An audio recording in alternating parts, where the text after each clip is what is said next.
السلام عليكم متابعينا ومستمعينا، شكرا لكم ان شاء الله تكونوا بخير. عزمتنا في هذا الفيديو نقدم لكم نتائج السادس الاعدادي. من عندك ان تضغط لايك وتشترك القناه وتفعيل التنبيهات كذلك المشاركه الاكبر على الناس. عزمتنا اول شيء نتمنى لكم النجاح والتوفيق ان شاء الله.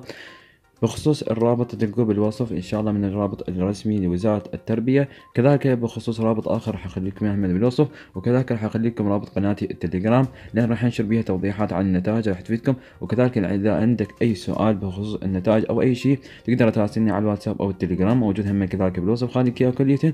كذلك بخصوص اذا ما تقدر انه تطلع النتيجة تقدر تراسلني وان شاء الله راح اقصر وياك. هذه عزمتي حبيت اني اوضحها لكم.